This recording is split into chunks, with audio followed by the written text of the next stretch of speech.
Ragazzi, in Africa ci sono i pinguini.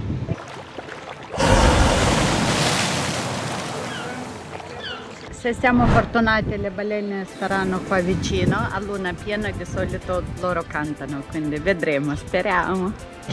Pantuffo, amore! No, grazie.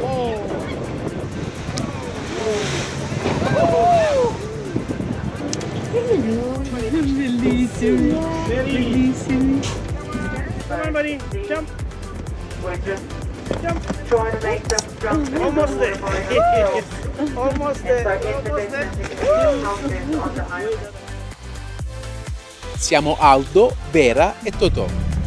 Negli ultimi 7 anni abbiamo letteralmente fatto il giro del mondo a bordo del nostro fuoristrada camperizzato, visitando oltre 70 paesi su tutti i continenti. Eccoci qui all'equatore per la terza volta, direzione emisfero meridionale. Adesso siamo in Africa e realizziamo video senza filtri, mostrandovi la realtà del vero vivere viaggiando. Clicca su iscriviti e unisciti alla nostra avventura.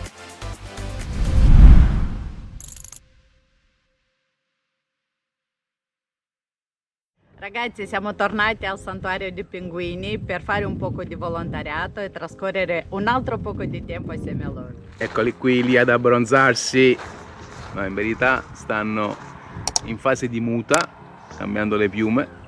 Ragazzi, vi presento X, nice to meet you, thank you so much for taking us around today. Lui è uno dei manager qui del santuario, è veramente appassionatissimo, sa tutto dei pinguini, ci sta fornendo tantissime informazioni. E che cosa fanno qua? Loro si occupano appunto della salvaguardia del pinguino africano.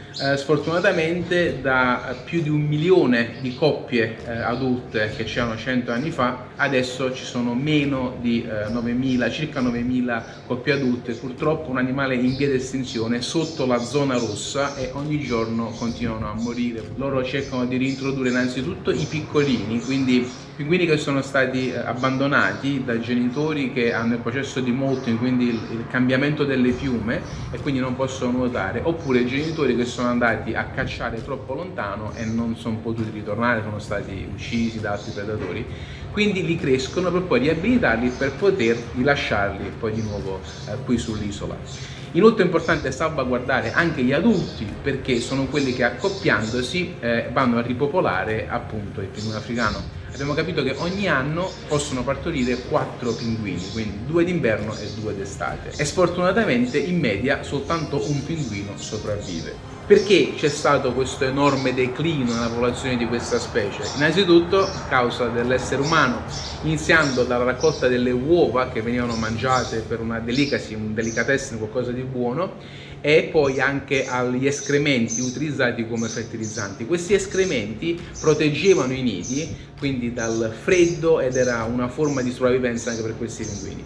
A questo poi si è aggiunta la pesca intensiva e l'inquinamento, senza contare poi ovviamente i predatori, quindi i gabbiani che si nutrono di loro.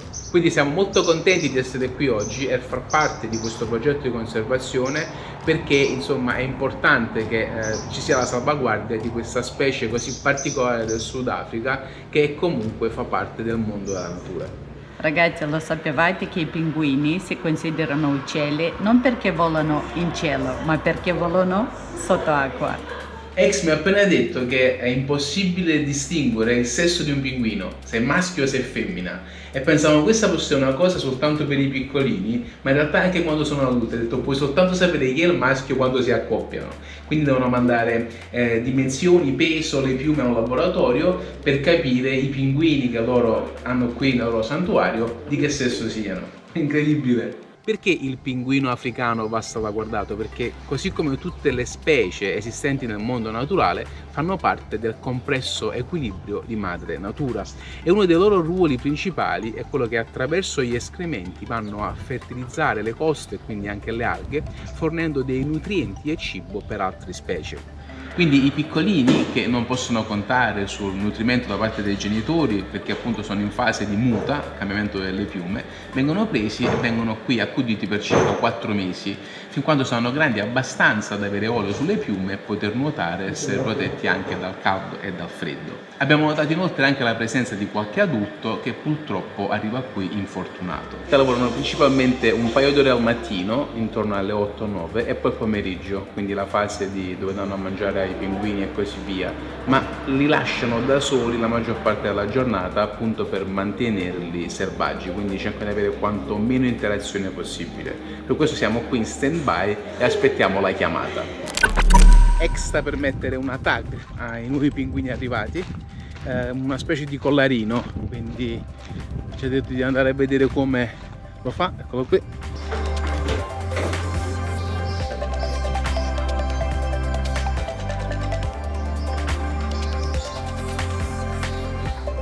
Quindi c'è tutto un processo quando arrivano i pinguini nuovi, questi qui hanno 3 mesi se ho capito bene, e vengono quindi marcati con questo piccolo collarino sulla pinna, ci danno delle vitamine, pesati, e ovviamente viene fatta anche una foto così per riconoscerlo meglio, perché ovviamente sembrano tutti uguali ma ogni pinguino ha i suoi caratteri distintivi.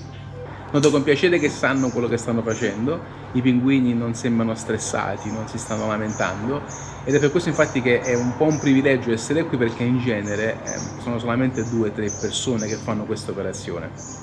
Ragazzi, è arrivata l'ora di cena per i pinguini, andiamo a vedere come gli danno da mangiare. Eccoli qua ragazzi, sono tutti quanti messi in fila, qui abbiamo le sardine, buonissime, ne mangeranno 4 a testa.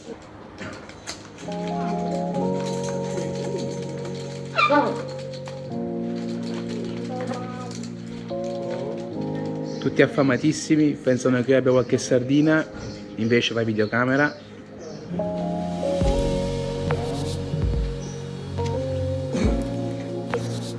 This one was hungry.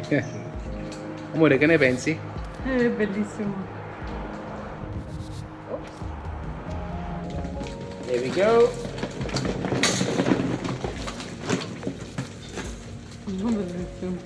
Il nostro amico X è ovviamente molto esperto, infatti diversi pinguini verranno nutriti qui fuori all'esterno.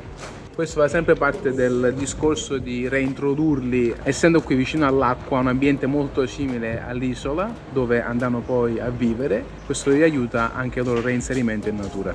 Ragazzi, adesso è il mio turno, fra poco prenderò un pinguino giovane di circa 1 anno che è stato portato qui perché è assalito da una foca e è ferito gravemente allo stomaco e alla coda. Purtroppo a causa del fatto che lo squalo bianco, quindi un predatore in cima alla piramide alimentare, sta scomparendo da queste acque, adesso le foche si stanno riproducendo in un numero molto elevato e quindi invece di andare a cacciare i pesci preferiscono andare ad attaccare un pinguino che ha già 4-5 sardine nello stomaco. Questa situazione è ovviamente anche aggravata specialmente dalla pesca intensiva, quindi dall'uomo che ovviamente pescando qui nelle acque limitrofe diminuisce in un modo estremo la quantità di pesce per questi animali.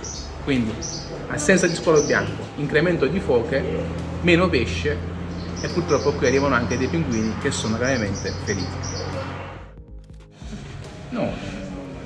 What is my injury? Here is got the scar. Qui giù ha la cicatrice. Yeah. Okay. You can see there. Okay. And then it's got the scar on its tail. Yeah. Yeah, where there's a line. It's so smooth. His molt is It's gonna, molting now, yeah, yeah. he's gonna lose all of, he's gonna be black and white now, maybe in 3 weeks time. Dice che tra 3 settimane sarà in bianco e nero, quindi non a colori. Le piume sono molto soffici, quasi vellutate. But when they got the oily glands, Not really, only the water that is Only gonna the be, water. yeah. but on the touch, On the touch now it's fine, yeah. you won't feel the difference. You won't feel the difference, Okay. yeah. But when they swim, the water just runs off the backs. Yes. Mangia piccolino. Dice che anche quando avranno l'olio sulle piume non sente la differenza, quindi non ci credo sto mantenendo un pinguino africano. Questa specie tra qualche anno potrebbe essere estinta, c'è un vuoto allo stomaco. You are doing a great job, guys, here. Yeah. You are a survivor. You are a survivor. You are a survivor. Okay, let's give him one more. One more. You're a big guy. But Oh, it's still sitting there. you gotta swim faster than the seals, right? Yeah. Deve nuotare più veloce delle foche. Ho capito meglio come funziona. Qui praticamente la mattina danno da mangiare a tutti i pinguini e al pomeriggio solamente a quelli che hanno fame e i più piccoli sul tavolo. Quindi come avete visto qualcuno era restio a mangiare ed è perché è ancora sazio dalla mattinata. Però domani mattina avranno tutti quanti fame. Quindi ragazzi qui è proprio una riabilitazione, una messa in sesto per la natura. Ovviamente questi pinguini, essendo presi da pulcini, non sanno come mangiare, quindi devono essere dati a mangiare queste sardine. Però una volta liberati copieranno quello che fanno gli adulti e quindi saranno anche loro in grado di cacciare. Quindi è tutto un processo, dopo mangiato nuotano per lavare il sangue dei pesci, devono rinfrescarsi, cambiare il manto. È molto bello, un'esperienza davvero speciale, quella che abbiamo avuto è vera in questi paio di giorni che siamo stati qui al santuario. Una bella nuotatina per digerire. Pensavo mi puzzassero le mani, assolutamente nulla, niente proprio, zero, né pesce né gallina, uccello, incredibile, anche profumati. A te puzzano le mani? Un poco di pesce. A pesce, ma non il pinguino. Tu ne hai mantenuti 7-8. Sì, sì. Ah, per questo. Perché solo uno è mantenuto. Qua ogni scusa è buona per un souvenir, vero amore?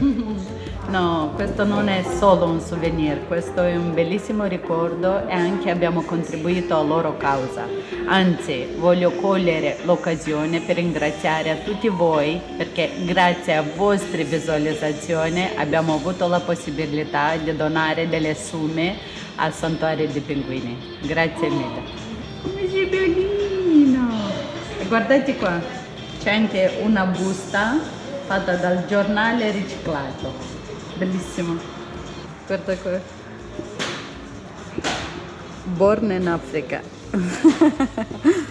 Abbiamo inoltre comprato 3 casette per pinguini ai nostri nipotini, ai piccoli della famiglia. Un'ottima idea regalo, non soltanto per Natale ma per qualsiasi occasione, forse soltanto per poter dire di avere delle proprietà qui in Sudafrica. Vi linkeremo in descrizione tutti i dettagli di questa iniziativa, dateci un occhio e se potete contribuire con qualcosa è per una giusta causa, perché ricordiamoci che anche se i pinguini sono qui giù in Sudafrica, fanno comunque parte dell'equilibrio creato da Madre Natura.